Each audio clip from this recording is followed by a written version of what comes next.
Apakah sudah terlihat? Sudah, Lihat. Pak.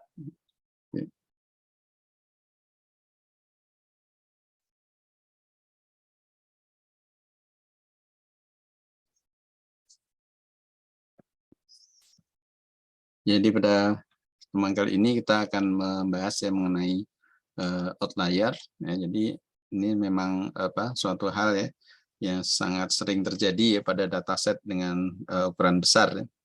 Akan terdapat sampel ya ataupun beberapa bagian data yang punya sifat berbeda dengan sifat umum pada dataset tersebut. Ya.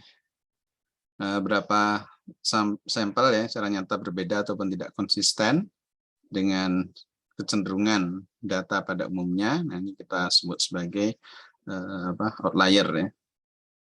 Nah, outlier bisa disebabkan oleh kesalahan pengukuran maupun sifat variatif dari data tersebut ya. Nah, jadi ada dua kemungkinan ya. Yang pertama,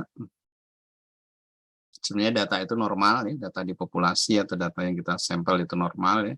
Cuma mungkin kesalahan dalam pengumpulan data ya, dalam apakah metodenya ya, atau mungkin kalau ini proses wawancara mungkin proses wawancaranya tidak lengkap ya, atau kalau misalkan sensor, data diperoleh dari sensor, nah mungkin ada kerusakan ya di sensornya sehingga data yang direkam nah itu tidak sesuai ya.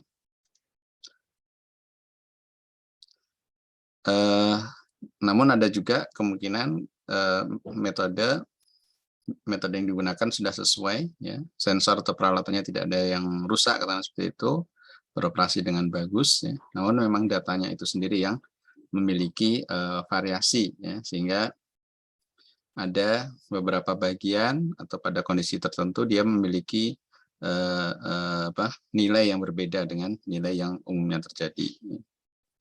Contoh outlier ya, misalkan nah ini umur ya, umur seorang tercatat berusia -2 tahun ya.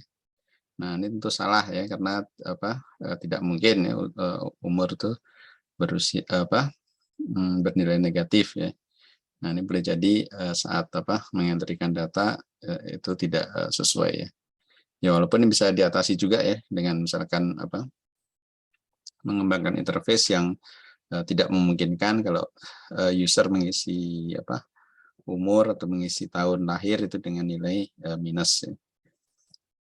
Kemudian berbagai algoritma data mining ini berusaha untuk meminimalkan proporsi ya dari outlier tersebut. Ya. Outlier bisa dideteksi dengan secara otomatis dengan mengacu pada langkah sebagai berikut. Ya. Nah ini kita lihat profilnya yang kita anggap sebagai normal. Ya. Kemudian gunakan profil yang normal tersebut untuk mendeteksi outlier. Ya. Nah, profil dapat berupa pola-pola atau rangkuman nilai statistik ya dari semua populasi. Nah, ini cara yang paling umum dilakukan.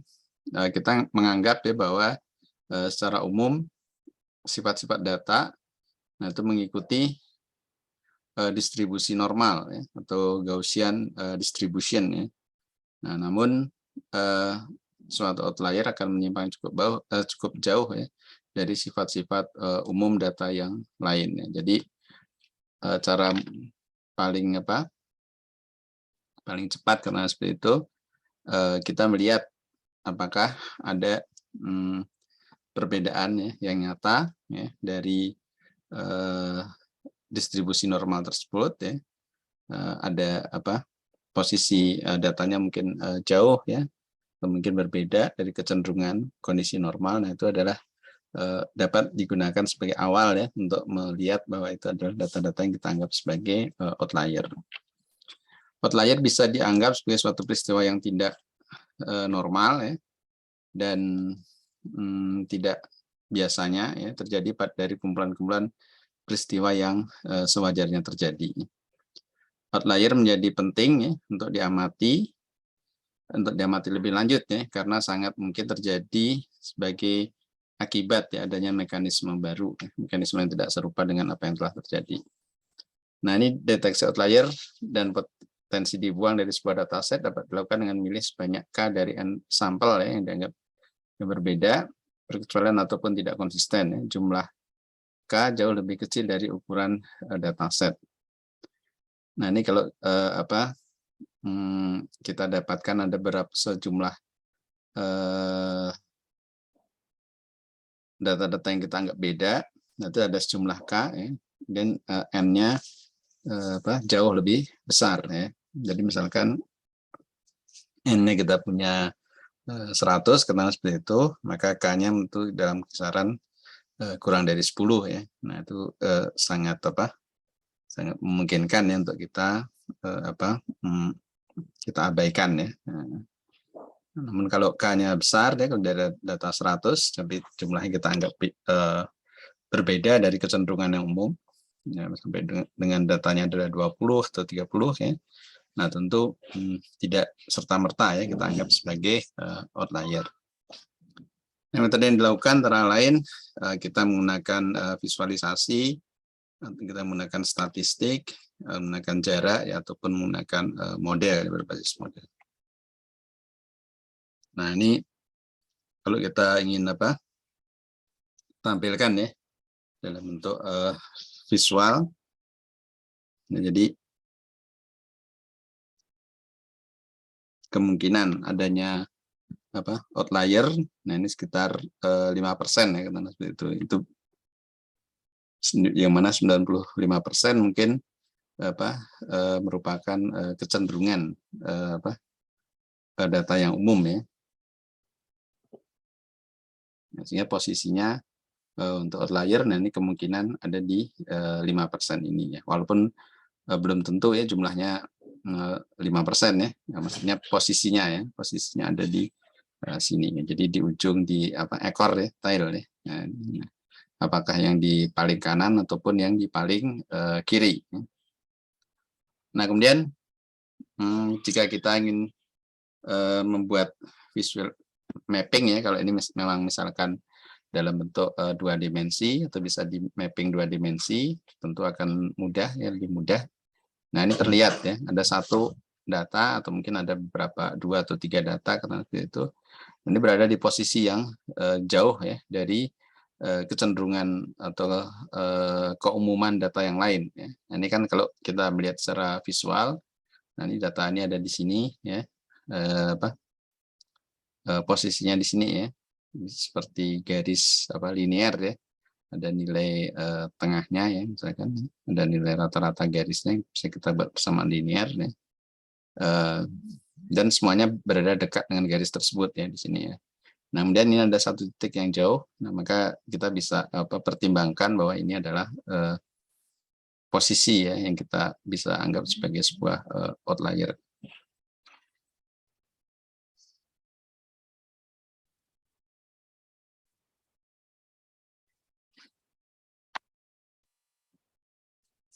Nah, ini contoh juga ya. Jadi plot dua dimensi data asal pelanggan dan produk yang dibeli dari sebuah toko, misalkan bahan bangunan ya, dan peralatan rumah ya, terbentuk 3 klaster besar dan ada berapa data outlier di luar klaster tersebut. Nah, ini misalkan kita punya data yang besar, kemudian kita coba paksakan ya, atau kita coba di unsupervised ya, kita jadikan 3 kelompok ya. Nah, tentu akan ada data-data lain yang terpisah ya, maksudnya tidak, atau menggunakan KNN misalkan ya. Nah, kita pilih titik terdekatnya berapa, kita batasi, maka tentu akan ada titik-titik yang di luar ya, di luar dari kelompok-kelompok yang ada. Nah, ini mungkin ini produk yang dibeli ya. Nah, misalkan ini produk yang yang harganya murah, ini harganya menengah ya. Nah, ini harganya yang yang mahal ya. Nah, ini kalau dari toko itu yang murah ya. Nah, ini banyak dibeli ya oleh pelanggan yang tempat tinggalnya baik yang dekat maupun yang jauh ya. Nah, tapi yang rata-rata biasanya datang ke toko itu membeli barang yang harganya lebih mahal yang atas ini. Ya. Nah, sehingga nanti kita berusaha ya mencari kesimpulan ya, atau mencari informasi ya mengapa ya hal ini bisa terjadi seperti ini ya. Apakah memang kecenderungan ya penduduk yang atau orang-orang yang tempat tinggalnya dekat dengan toko tersebut membeli peralatan yang harganya mahal. Sebenarnya tengah-tengah ya, tidak terlalu dekat dan tidak terlalu jauh ya. Nah kalau yang dekat, nah mereka lebih memilih produk-produk yang yang harganya lebih murah ya. Atau mungkin kalau ini jenisnya juga bisa ya, misalkan ini jenis untuk untuk keramik ya, untuk ubin, kemudian untuk peralatan di kamar mandi ya, terus dan untuk alat masak misalkan ya. Nah itu tergantung nanti parameter di sini. Nah yang pasti kita berusaha ya untuk melihat titik-titik yang tidak masuk ya dalam kecenderungan tiga kelompok ini ya. Walaupun kalau kita ingin mengimplementasikan clustering ya, ini bisa kita ubah ya, jadi kita tidak selalu ambil 3 ya, mungkin diambil 2 saja cukup ya, 2 kelompok misalkan ya, atau 4 kelompok. Nah itu kita coba-coba semua ya, kira-kira walaupun mungkin secara visual terlihat ya, ini kalau seperti ini andaikan ini tidak ada batas lingkaran, nah ini kita bisa secara visual terlihat ini ada 3 kelompok ya, sehingga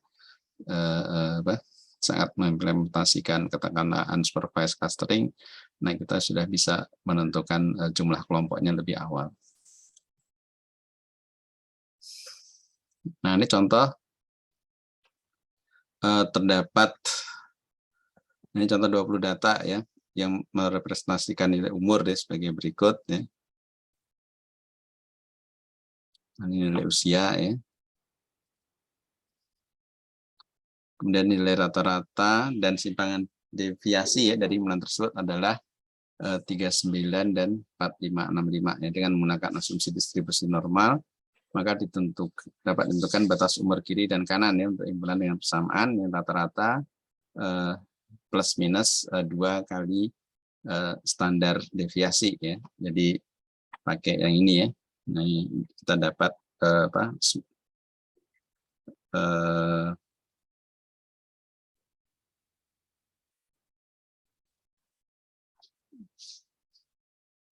kita dapat 95% ya.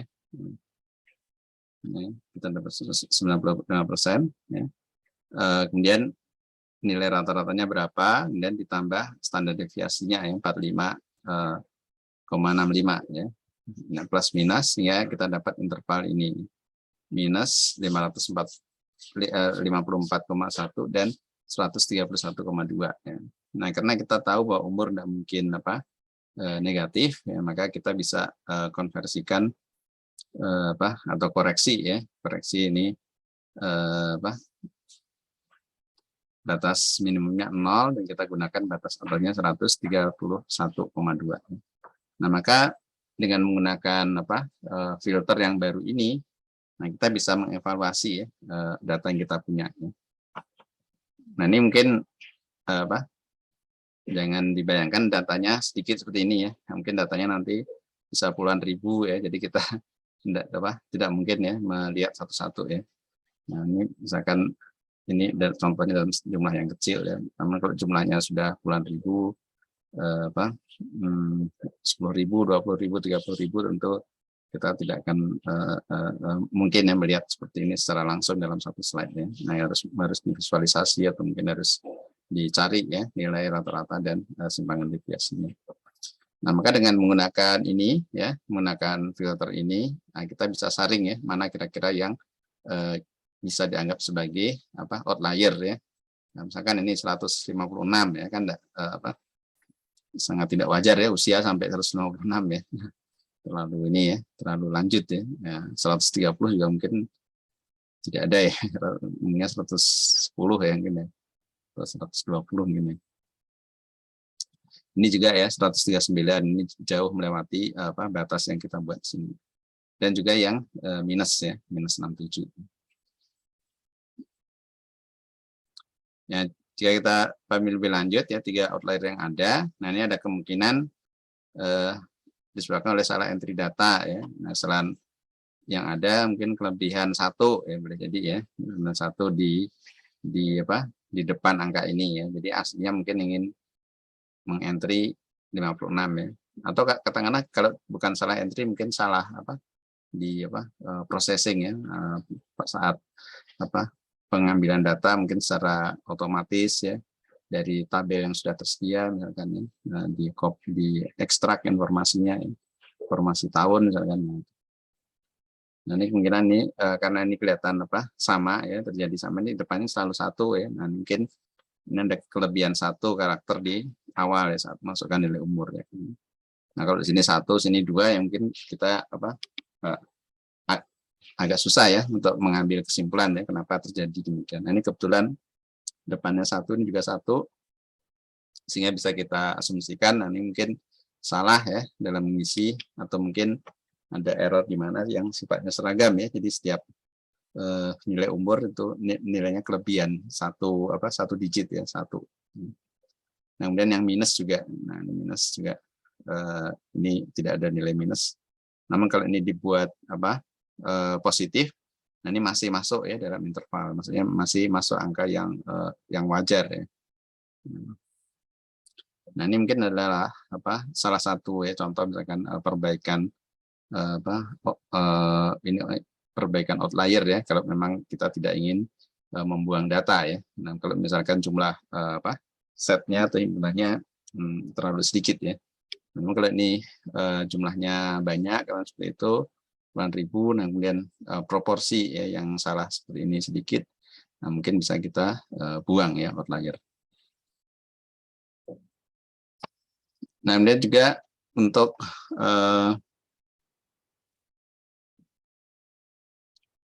melihat apa outlier, nah ini dengan menggunakan apa dengan menggunakan histogram ya, dengan menggunakan histogram. Ini saya ambil dari paper ya, bisa dicek nanti. Nah, jadi histogram dan box plot ya, distribusi frekuensi atau umur ya, among frontline nurses ya, maksudnya perawat yang menangani langsung ya ke pasien ya. Nah, ini kalau dihitung ya ada sekian, ini jumlahnya ada enggak? 20. Nah ini kira-kira 300 mungkin ya, sekitar itu ya, katakan saya misalkan 300 ya, enggak tahu ini 1000 atau apa ya. Nah, ini jumlahnya ini ya paling tinggi 20. Nah ini adalah umur ya, nah, jadi umur yang yang muda ya sekitar 20-an nih, ada sekitar 5 ya. Nah ini karena tidak ada satuannya ya. Nah ini mungkin 5.000 atau 500 ya, kita tidak tahu ya. Yang kita ambil 5 sini ya, mungkin 500 kalau seperti itu, berarti yang ini 2.000 ya. Nah ini kita lihat distribusinya normal, berarti rata-rata perawat yang menangani pasien langsung ya. Nah itu umurnya antara 40 sampai dengan 50 mungkin ya di sini ya. Dan ini yang umur 30-an, umur 20-an. Nah ini kalau ini diubah ya, distribusi dari histogram ini tampilkan dalam bentuk box plot. Nah bentuknya seperti ini ya. Jadi box plot kita gunakan yang garis tengahnya adalah rata-ratanya ya. Kemudian ini kuartil atas ya, ini kuartil bawah ya. Nah, ini boleh dipakai katakanlah 25% katakanlah itu ya, ke atas 25% ke bawah. Kemudian ini adalah nilai maksimum ya, nilai maksimumnya ya. Atau ini bisa juga setengahnya ya, setengah dari median dan batas paling akhir. Nah ini juga setengahnya kalau saya, setengahnya dari batas paling atas, paling maksimum dan rata-rata.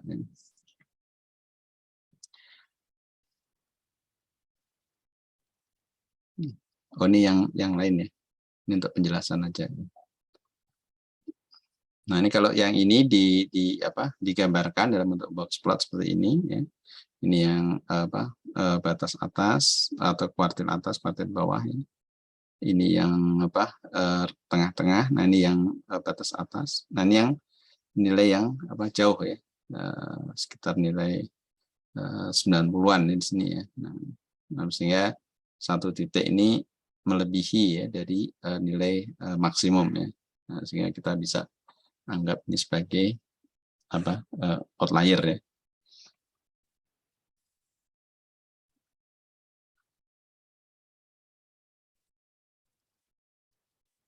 Nah, kemudian terkait dengan data reduction ya atau pengurangan data ya. Jadi ada beberapa cara, 3 operasi utama dalam pengurangan data, antara lain hapus sebuah kolom ya jika kita anggap ya kolom itu atau sifat itu tidak terlalu berpengaruh ya untuk dalam mengamati suatu fenomena ya. Kemudian hapus sebuah baris. Nah, ini kita anggap parameternya sudah benar ya. Cuma mungkin tidak semua data bisa digunakan ya. Jadi sebagian dari data itu kita hapus. Kemudian kurangi jumlah nilai pada kolom yang sama ya. Nah, ini kalau kita anggap sebagai perulangan atau nilai-nilai yang redundan ya, maka kita hapus ya. Walaupun mungkin ini konsekuensinya juga akan menghapus sebuah baris ya kalau nilai itu dihilangkan. Nah, ini maksudnya apa? Ini maksudnya agar dengan sengaja mengurangi ya yang kira-kira tetap ya mempertahankan sifat asli data ya secara keseluruhan ya. Sehingga kalau tadi kan memang data yang tidak sesuai ya, yang outlier ya. Nah, kalau ini sebenarnya data itu dipakai ya, cuma dia muncul terlalu banyak ya, atau parameternya terlalu banyak ya, sehingga ingin kita jadikan satu ya, agar ukuran data itu bisa berkurang ya. Nah, ini contohnya ini menggabungkan ya 2 parameter menjadi satu ya. Nah, contoh untuk melihat profil kesehatan seorang diperlukan 2 parameter, yaitu tinggi dan berat. Nah, ini daripada menyimpan data tinggi dan berat ya, walaupun mungkin perlu ya, namun ini untuk satu kasus tertentu mungkin tidak perlu, dijadikan satu saja parameternya, itu dengan menggunakan nilai BMI ya. Jadi nilai body mass index ya. Atau indeks berat badan ya. Nah, sehingga mungkin saat merekam data, mengambil data, mungkin kalau pakai alat yang sifatnya otomatis karena seperti itu ya, timbangannya otomatis, kemudian mengukur tingginya juga otomatis, maka langsung dapat nilai BMI-nya. Nah, nilai BMI-nya itulah yang nanti disimpan katakanlah ya, simpan di komputer atau di cloud, sehingga dari 2 parameter yang mungkin kalau ini tipenya float ya, atau tipe bilangan real ya. Nah, ini ada bilangan real, ini juga bilangan real ya, mungkin lebih dari 1 byte karena seperti itu. Maka jika kita pisahkan, katakanlah ukurannya masing-masing 2 byte ya, kita gunakan dua parameter ini, maka kita perlu 4 byte ya. Nah, 4 byte untuk satu record ya, untuk satu baris ya. Nah, apalagi kalau jumlah orangnya katakanlah puluhan ribu atau ratusan ribu ya, untuk jumlah byte-nya akan lebih banyak ya, sehingga nanti akan memperberat proses ya, kemudian menghabiskan media untuk menyimpan ya. Nah, maka dikurangi ya. Nah, sehingga dikurangi dan kita simpan dengan size yang sama ya, 2 byte misalkan. Nah, maka kita akan melihat ada penurunan 50% ya. Nah, jadi dari 4 byte jadi 2 byte ya, karena ini sudah jadiin satu nilainya. Nah, sehingga Inilah yang kita anggap sebagai data reduction ya, jadi pengurangan data ya. Dan dari nilai BMI mungkin untuk melihat parameter katakanlah kesehatan itu sudah cukup ya, jadi tidak perlu detail sampai melihat berat dan tingginya ya. Nanti berat dan tinggi hanya dimasukkan ke sistem ya saat mengambil data, namun datanya tidak disimpan, yang disimpan nilai BMI-nya.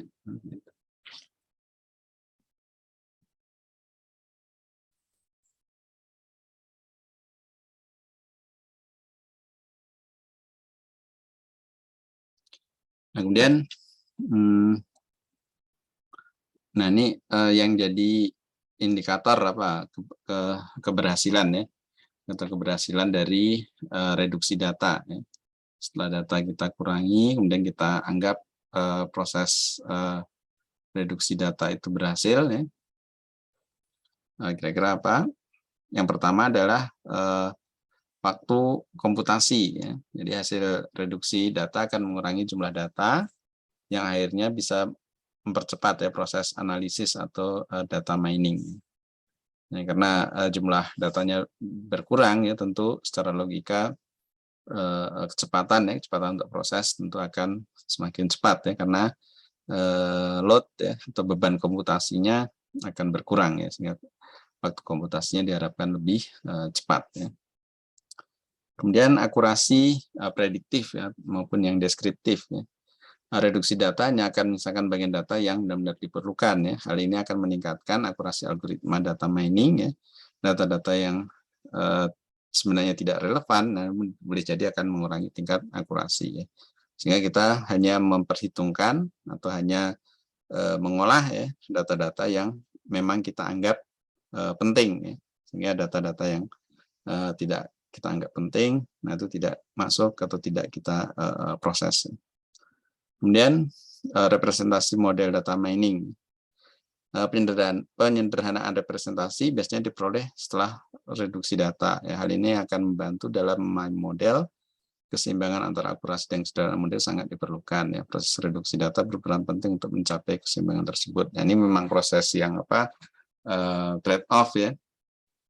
Jadi kita sebisa mungkin membuat model yang sederhana ya, dengan mengurangi, sebenarnya ini mengurangi parameter ya, dan parameter sekaligus akan mengurangi jumlah data ya. Cuma memang umumnya ada risiko juga ya, dengan pengurangan parameter atau otomatis mengurangi data juga nanti akan menurunkan akurasi ya. Inginnya sih datanya sedikit tapi akurasi tinggi ya. Nah, cuma itu terlalu ideal ya. Nah, kondisi realnya ada trade off ya. Jadi ada kalau jumlah datanya banyak, tentu akurasinya bagus ya. Jumlah parameternya banyak, akurasi bagus ya, namun prosesnya lama ya. Nah, kalau parameternya sedikit, proses cepat dan akurasinya akan turun ya. Nanti kita harus cari nilai keseimbangan dari itu ya. Jadi nilai yang optimum, yang mana jumlah data itu bisa seminimal mungkin, namun dia bisa menghasilkan akurasi yang tinggi.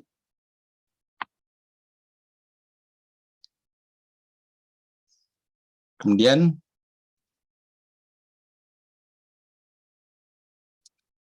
feature reduction ya. Jadi sebagian besar aplikasi data mining ternyata terkait dengan data dalam dimensi yang sangat besar ya. Namun tidak semua feature yang merupakan hal yang penting. Sebagai contoh, sebuah dataset dengan ratusan bahkan ribuan feature dapat mengandung banyak hal yang tidak relevan serta noise yang berpotensi menurunkan unjuk kerja model data mining. Nah, ini kembali lagi yang tadi ya. Jadi feature atau sifat-sifat data mana yang akan perlu diolah, nah itu harus sebisa mungkin diminimalkan. Nah, manfaatnya apa? Data lebih sedikit sehingga algoritma data mining dapat melakukan learning secara cepat. Yang proses data mining dan akurasi lebih tinggi sehingga model dapat mengeneralisir ya, lebih baik. Jadi membuat model yang kira-kira umum ya untuk semua kondisi ya. Ya memang itu ideal ya. Karena pada kenyataannya untuk membuat model biasanya harus spesifik ya per kasus-kasus tertentu, atau mungkin bisa dibuat secara generik umum, namun ada adjustment ya, atau ada pengaturan di koefisien atau di parameter konstanta misalkan, sehingga kita dapat model yang kira-kira tepat ya untuk kondisi-kondisi tertentu. Kemudian proses data mining menghasilkan output yang sederhana ya, sehingga lebih mudah dipahami dan digunakan. Nah, ini kalau feature-nya sederhana, kalau sangat-sangat sederhana, misalkan hanya 2 feature, nah itu mudah kita pahami karena nanti bisa divisualisasikan ya dengan dengan koordinat ya, sistem koordinat kartesian ya, dua sumbu ya, atau mungkin 3 sumbu ya. Nah, itu akan membantu ya untuk memahami keterkaitan data dengan fenomena yang akan diamati. Kemudian jumlah feature yang ditetapkan lebih sedikit, sehingga kelak jika dilakukan pengumpulan data kembali, feature tersebut tidak perlu diikutsertakan lagi. Nah, ini kalau kita sudah putuskan ada feature-feature mana yang kira-kira ternyata tidak signifikan ya terhadap output yang ingin kita amati. Nah, ini maka untuk proses pengumpulan data selanjutnya, nah ini boleh langsung tidak diikutsertakan ya, karena tidak terlalu berperan katakanlah seperti itu ya. Jadi dari feature-feature mana yang kira-kira penting, nah itu yang akan dipertimbangkan ya untuk diambil data ya, diambil data yang baru.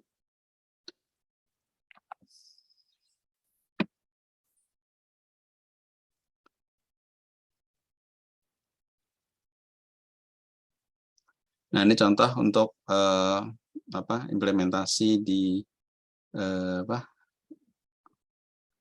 IoT ya, dari paper ya. Jadi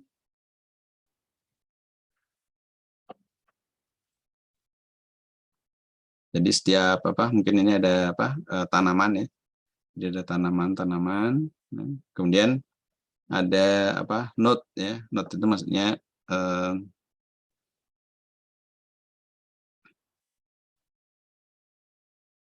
semacam ada kumpulan sensor ya, atau mungkin sensor yang terhubung di sini ya, atau baik itu sensor kamera ya, sensor mungkin dari user juga ya, atau mungkin dari drone juga ya. Nah, itu semuanya bisa terkumpul ya, sensor-sensor yang sifatnya sesuai dengan posisi di sini ya, bukan di sini ada kelembaban ya, jumlah air ya, dan seterusnya ya. Nah, ini data-data dikumpul di IoT node ya, dari beberapa sensor, kemudian dikumpulkan ke gateway ya, kemudian di gateway di upload ya ke server ya. Server, nah kemudian data-data tersebut diolah ya, ataupun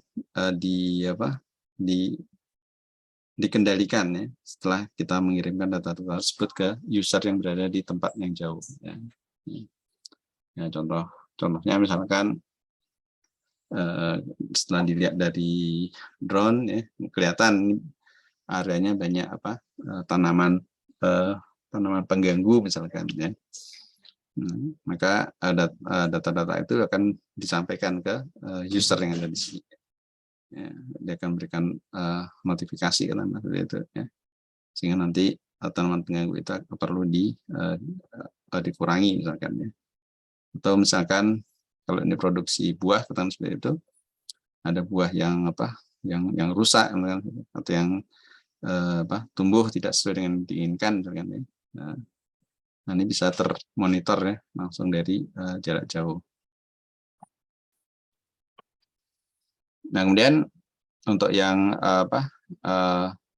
node di sini yang mengumpulkan parameter-parameter. Nah, ini bisa kita atur nih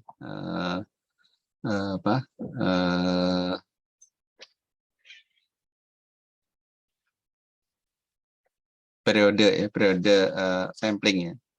Nah, periode sampling ini tiap berapa menit ya.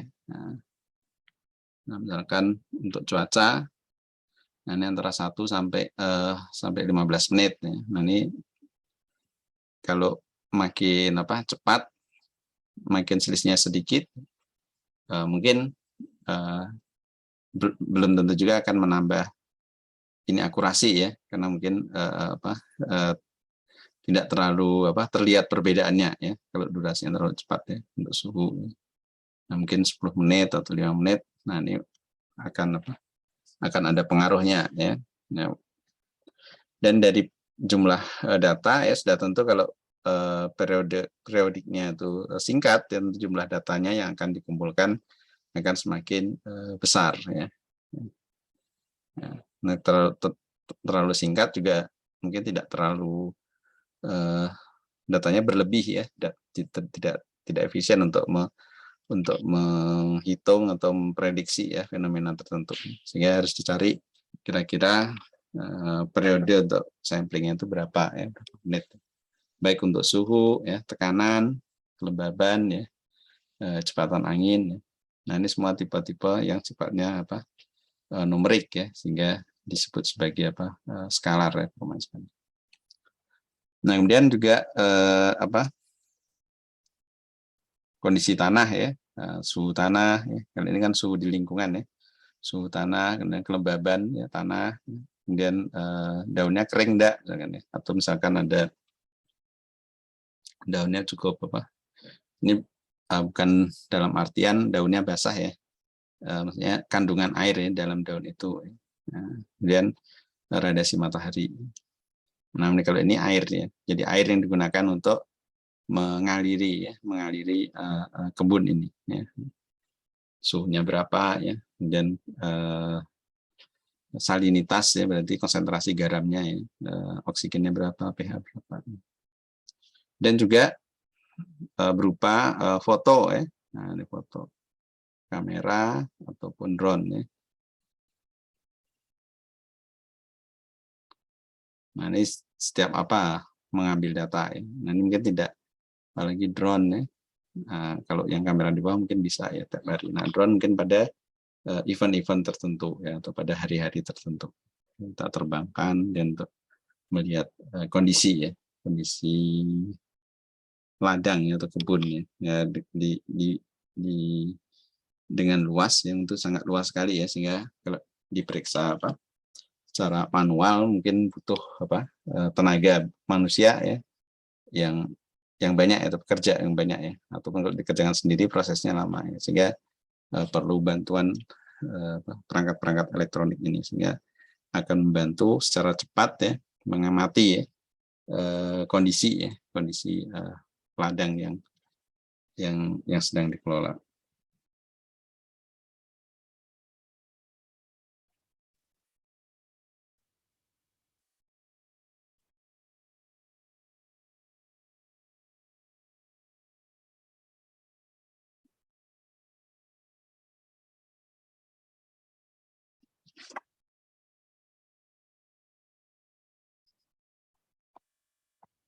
Ya, mungkin sampai di sini ada yang ditanyakan sekarang.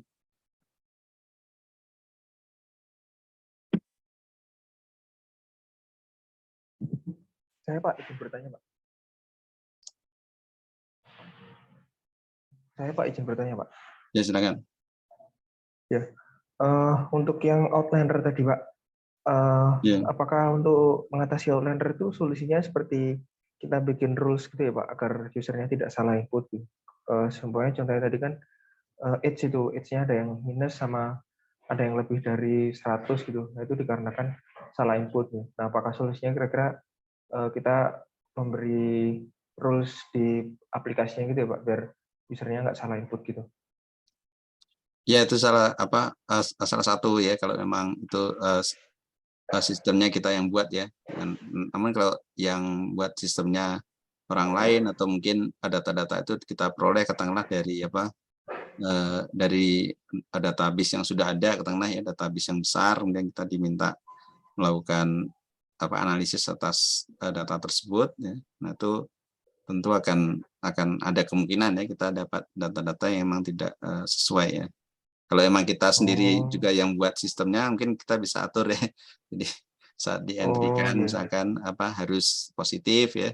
Kemudian kalau misalkan sengaja diisi negatif, kemudian ada muncul warning atau tidak tersimpan ya. Itu kalau kita yang buat sistem. Tapi dalam mengolah data, nah tidak selalu ya kita dapat kita juga yang mengkoleksi data itu ya. Boleh jadi kita diminta ini ada sekumpulan data yang diambil dalam katakanlah 5 tahun yang lalu ya oleh orang lain. Nah ternyata ada data-data seperti itu. Nah kita dari sisi sebagai data scientist seperti itu, nah kita harus punya tool ya untuk karena tadi contohnya untuk menemukan outlier-nya mana, dan kita harus buat rule-nya kira-kira ya. Nah, rule-nya untuk menyaring ya, menyaring ini kira-kira outlier dari sekumpulan data ya.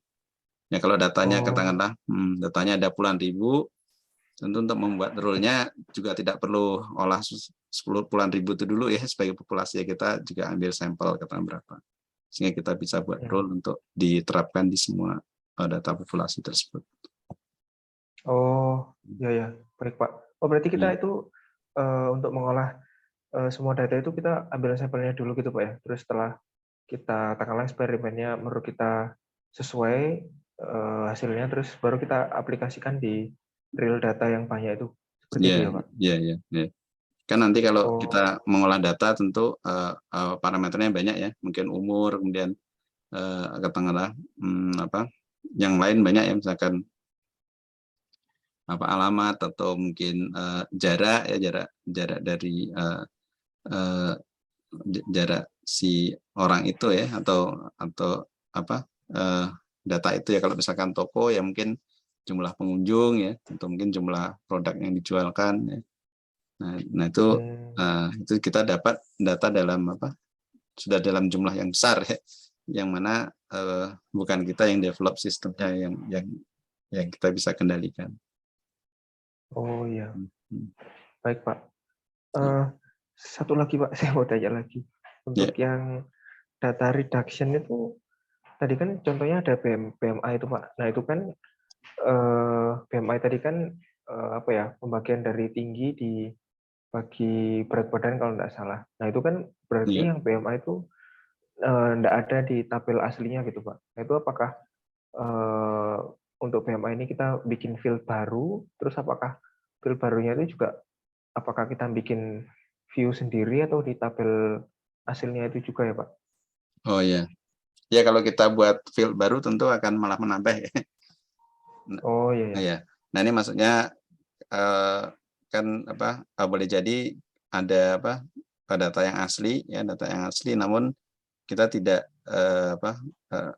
maksudnya datanya sudah tersedia, sudah terkumpul ya. Nah kita tidak pakai kedua data ini ya, namun kita jadiin satu ya. Kan biasanya juga kita perlu buat katakanlah tabel baru ya, tabel yang data Oh iya asli ya ya. mungkin disimpan ya, atau mungkin tidak boleh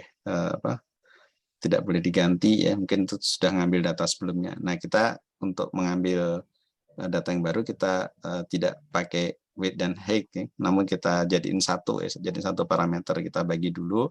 Nah baru nanti kita olah. Jadi kita ngolahnya nanti nilai nilai BMI-nya ini ya, atau BMA ini ya, itu yang kita olah ya. Jadi kita tidak mengolah dua parameter ya, tapi kita ngolah satu parameter. Ya ya. Baik Pak, terima kasih Pak. Ya sama-sama.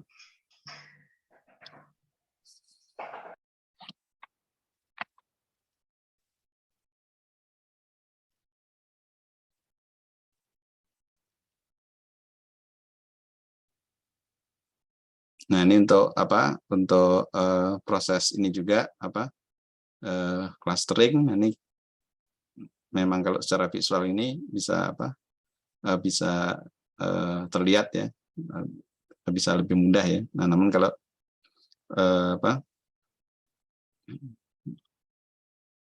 nilainya parameternya banyak ya, yang mungkin kita bisa pakai pendekatan secara statistik ya.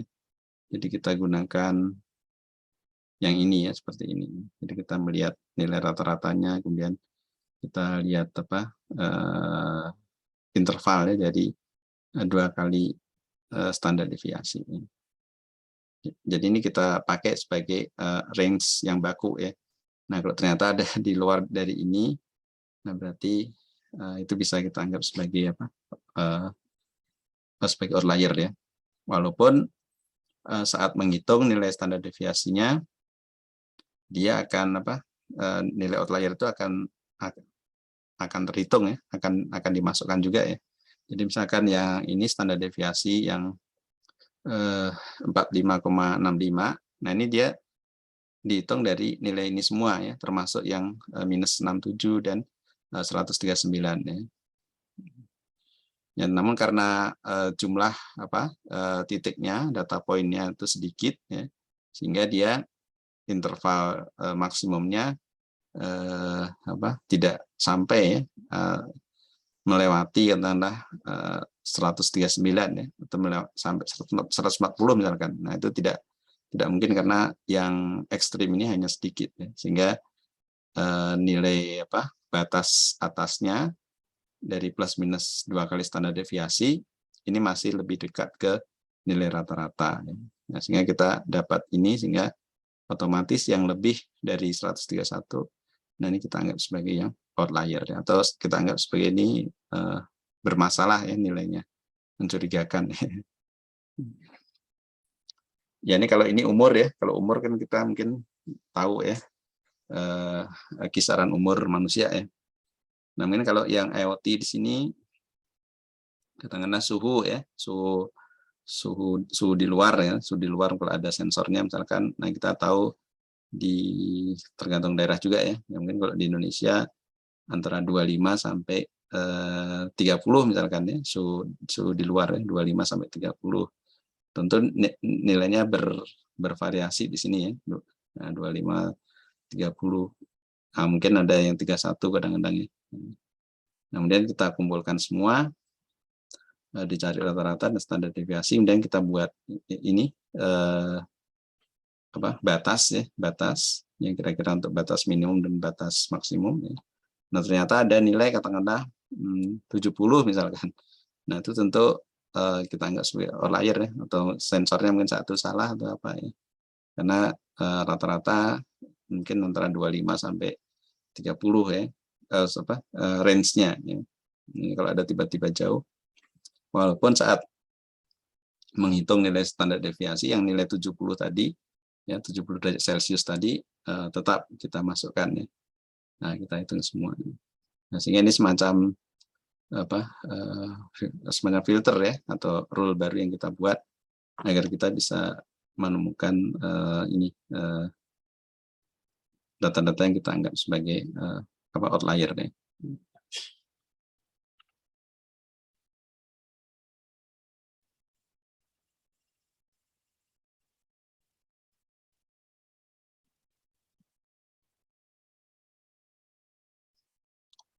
Baik, ada lagi yang ingin disampaikan?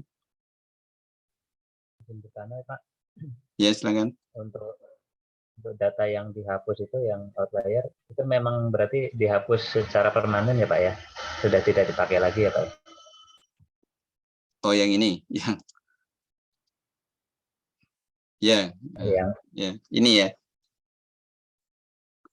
Ya, iya, ini karena ini jumlahnya sedikit, ya kalau outlier memang sedikit ya, jadi memang mungkin bisa kita buang ya.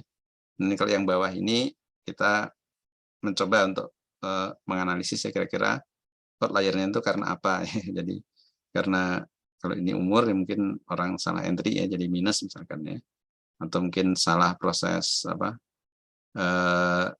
katakanlah ini mungkin ada sistem optical character recognition ya, jadi membaca dari cetakan atau form misalkan ya, di foto kemudian diekstrak ininya angkanya. Nah, ini mungkin salah di programnya ya, sehingga mungkin ini tidak ada tanda minus tapi masuk minus. Nah itu bisa juga ya. Ini juga misalkan ya 156, 139. Berarti kira-kira karena apa ya? Nah, ini kita coba untuk pelajari ya. Nah, namun kalau untuk penggunaan umumnya karena kalau jumlahnya sedikit, nah ini bisa langsung kita buang ya. Jadi kita tidak ikut sertakan ya. Nah, apalagi seperti ini kan. Nah, ini katakanlah di sini bukan 1 ya, 5 atau berapa. Tapi kalau sekumpulan yang lain banyak ya. Nah, ini maka ini bisa kita abaikan ya, kecil ya. Dan umumnya posisinya ada di sini ya. Di 2 ekor ini, ekor yang maksimum maupun yang minimum. Nah, kalau ini mungkin jauh ya mungkin ya, nanti di sini kali ya.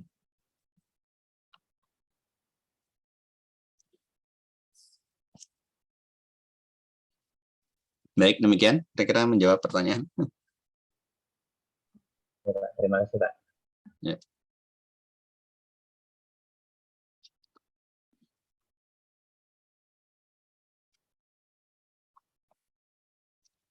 Baik, ada lagi? Mungkin saya mau tanya lagi, Pak. Ya, silakan. Untuk menentukan sampel, Pak, itu apakah ada suatu kriteria tertentu gitu ya, Pak? Beberapa kumpulan rekor itu bisa jadi sampel gitu. Oh ya. Baik, kalau secara statistik kan kalau yang rule of thumb-nya ya, jadi kaidah yang umum berlaku ya, itu minimal 30 ya. Jadi minimal 30 data dari populasi. Nah, itu biasanya sudah mewakili ya karakteristik dari populasi ya. Nah, jadi minimal 30 atau lebih ya. Nah, itu sudah cukup ya. Nah, namun karena untuk kalau kondisi sekarang tentu mengumpulkan data mungkin lebih mudah ya. Nah, lebih mudah sehingga sebisa mungkin banyak ya, mungkin bisa ratusan atau ribuan ya. Jadi kita kumpulkan data sebanyak mungkin. Karena memang proses pengumpulan dan proses analisisnya sudah sangat mendukung ya saat ini. Ya. Namun untuk dari ilmu statistiknya ya, itu masih dipegang ya 30 ya. Nah, yang terkendala misalkan yang di kegiatan riset yang mungkin yang seperti biomedik kan itu ya. Di biomedik misalkan kita ingin melihat dampak ya, atau melihat menganalisis orang yang sakit misalkan sakit yang penyakitnya parah ya. Nah, tentu untuk mencari sampel yang penyakitnya parah itu biasanya yang levelnya parah ya. Misalkan kanker yang levelnya 4 misalkan ya. Kita ingin melihat metabolismenya di tubuh bagaimana. Nah, itu tentu sulit ya, karena yang level tinggi biasanya mungkin orangnya sudah meninggal ya, atau mungkin ada pengobatan sehingga levelnya tidak terlalu tinggi. Nah, sehingga untuk kelas-kelas yang jarang, kalau di medik di paper itu masih boleh ya, kurang dari 30 ya pada sampel misalkan 9 orang atau 15 orang. Nah, itu masih bisa diterima karena memang mencari sampelnya susah ya, mencari subjeknya susah ya. Namun kalau mencari subjeknya yang kondisinya sehat ya mungkin ya, hal yang lain untuk mungkin bisa banyak ya, bisa ratusan atau ribuan ya. Namun kalau itu kadang kita tulis di paper untuk kondisi yang sebenarnya mudah tapi kita beri data yang sedikit, nah itu biasanya tidak diterima ya. Jadi secara saintifik itu tidak menjadi justifikasi ya. Ini memungkinkan kok nyari data banyak tapi kita sediain data sedikit. Nah itu biasanya ditolak ya. Jadi jumlah datanya harus yang pakai 30 sampel itu jadi tidak berlaku ya. Jadi misalkan kita ingin cari profil tadi ya, cuaca harian ya. Padahal sekarang sensornya kan murah ya. Dan kita sediain hanya 30 data poin ya, titik data ya, untuk kondisi yang sebenarnya mudah dicari ya. Nah, itu tentu kalau kita lakukan ya, kita publish segala macam, itu tidak diterima ya, karena sampelnya terlalu sedikit, karena memang susah itu mudah nyarinya ya. Jadi harus banyak ya. Nah, namun kalau yang tadi, yang kondisi yang apa, cari subjek ya, atau pasien yang dengan apa, tingkat kondisi yang sangat parah ya, dengan penyakit yang mungkin yang langka, ya. Nah, itu jumlah apa, sampel sedikit, nah itu diterima ya. Jadi tidak lantas tuh ini kurang ya, harus cari apa, di atas 30 misalkan. Nah, pada kondisinya di lapangan susah mencari. Ya, jadi dilihat kasus per kasus ya. Tapi idealnya memang harus apa, harus sebanyak mungkin ya. Kira-kira itu kalau terkait dengan jumlah sampel ya. Oh iya, baik Pak. Terima kasih Pak. Ya, sama-sama. Termasuk mungkin kalau apa, selain jumlah, kalau ada parameter waktu ya, misalkan hari ya, nah itu juga ada mungkin setiap bidang beda-beda ya karakteristiknya. Mungkin kalau kita ingin menganalisis katakanlah topik yang sedang tren di apa saat ini ya, nah itu biasanya kira-kira berapa lama ya, kan kalau di apa, di internet, di berita internet ada satu topik terus apa, muncul ya hangat ya, dan lama-lama orang terlupakan dengan muncul isu baru ya. Nah itu kita nyari sampelnya 3 hari gitu. Nah itu biasanya tidak cukup ya. Nah, ya harus 1 minggu atau 2 minggu ya, sehingga kita bisa dapat pola kapan isu itu muncul ya, muncul dan puncak-puncaknya banyak dibicarakan orang, kemudian lama-lama hilang ya. Nah itu untuk tentukan berapa harinya. Nah itu tentu setiap topik itu beda-beda ya. Nah, jadi apa, kalau kita ambil, kalau ini berita yang umum ya, kita ambil karena 3 hari saja. Nah itu pasti kalau kita tulis di paper itu yang kurang ya, nah terlalu singkat ya. Biasanya kalau isu baru itu mungkin seminggu ya, katakanlah seperti itu. Sehingga kita ambil sampelnya dalam rentang 1 minggu yang mulai dari isu itu muncul, ramai dibicarakan orang, jadi apa, banyak jadi apa, tagar ya, masuk di tagar sosial media, dan lama-lama meredup hilang, diganti dengan yang lain misalnya. Nah itu kita tetapkan 7 hari. Oh iya. Ya. Nah kalau misalkan apa, berita Twitter apa ingin kita ambil crawling kan tidak semuanya gratis ya. Kalau Twitter yang gratis itu biasanya apa, akun kita sendiri. Jadi kalau mau meng-crawling apa yang kita posting sendiri, nah itu boleh gratis. Tapi kalau kita minta apa, kita ambil katakanlah akun-akun berita apa, nah itu harus katakanlah apa, ini berbayar ya kalau kita ingin akses seperti itu. Sehingga itu nanti terkait dengan biaya juga ya. Jadi kalau makin banyak apa data ingin kita dapatkan, rentang waktunya, nah tentu kita membayar ke Twitternya itu lebih mahal ya, dibandingkan dengan yang apa, rentang waktunya 3 hari ya. Nah kalau 3 hari tadi tentu secara ilmiah kurang ya. Jadi kalau tadi ya topiknya tadi ya, ingin melihat satu isu baru itu berapa lama sih bisa bertahan ramai dibicarakan orang. Kan kita tiap hari dari satu isu ke isu yang lain kan, biasanya kalau di berita di internet. Oh iya. Baik Pak, ini tergantung topiknya Pak ya. Yeah, mau kita ambil seperti apa. Ya, terima kasih Pak. Yeah. Kalau misalkan pakai rule of thumb tadi 30 hari tentu tidak cocok ya diterapkan di Twitter tadi, terlalu lama 30 hari. Oh iya Pak.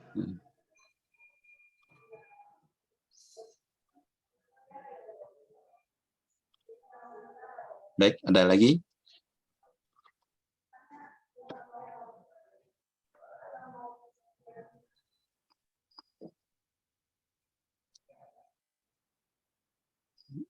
Ya kalau tidak ada, mungkin kita cukupkan ya sampai di sini teman kita kali ini. Nanti kita lanjut insyaallah minggu depan ya. Nah, baik ya, terima kasih atas perhatian rekan-rekan sekalian. Saya tutup pertemuan kita kali ini. Assalamualaikum warahmatullahi wabarakatuh. Selamat malam dan selamat beristirahat. Waalaikumsalam warahmatullahi wabarakatuh. Terima kasih Pak. Terima kasih semua. Saya tutup.